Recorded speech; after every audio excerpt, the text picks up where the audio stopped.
Hello बच्चों, ये प्रश्न को देखते हैं। तो प्रश्न में दिया है किसी कार्बनिक यौगिक में नाइट्रोजन के परिमाणात्मक निर्धारण की ड्यूइंगा विधि में अनंत एकत्रित की जाती है। यहाँ चार विकल्प दे रखा है। पहला हमें दे रखा है N2, दूसरा दे रखा है NO, तीसरा दे रखा है NH3 और चौथा दे रखा है इनमें से कोई नहीं। आइए मुख्य अवधारणा की चर्चा करते हैं। मुख्य अवधारणा। तो प्रश्न में क्या दे रखा है, किसी कार्बनिक यौगिक में नाइट्रोजन की परिमाणात्मक निर्धारण की ड्यूइंगा विधि में अनंत एकत्रित की गई गैस है।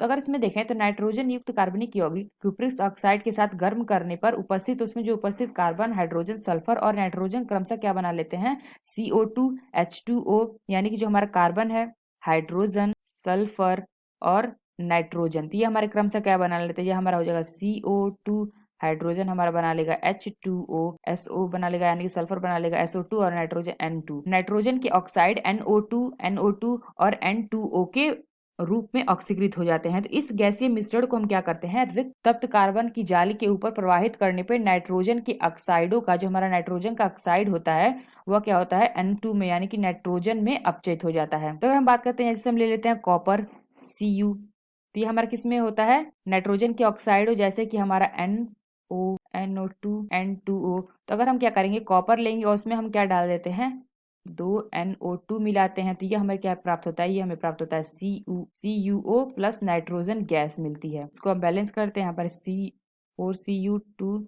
और ये हमारा हो जाएगा 4Cu। तो यहाँ पे हमें क्या मिला, नाइट्रोजन। और अगर हम कॉपर में क्या करते हैं, Cu में प्लस कर देते हैं NO, तो यहाँ पे हमें क्या मिलेगा, यहाँ पे हमें मिलेगा CuO और प्लस नाइट्रोजन गैस N2। इसको अगर बैलेंस करेंगे तो हो जाएगा 2Cu 2NO। अगर हम कॉपर लेते हैं, अगर हम इसमें मिला लेते हैं N2O, तो ये हमारा क्या हो जाएगा, तो ये हमारा बना देगा CuO प्लस N2। तो हमारी देखिए यहाँ पे कौन सी गैस एकत्रित हो रही है, तो जो हमारा नाइट्रोजन N2 गैस हो रही है वो हमारी क्या हो रही है, एकत्रित हो रही है। तो यहाँ पे हमने देखा किसी कार्बनिक यौगिक में नाइट्रोजन के परिमाणात्मक निर्धारण की ड्यूइंगा विधि में हम क्या करते हैं, कौन सी गैस एकत्रित होती है, N2। तो जो हमारा पहला विकल्प दे रखा है N2, यह विकल्प हमारा सही होगा। आशा करते हैं आपको समझ में आया होगा। धन्यवाद।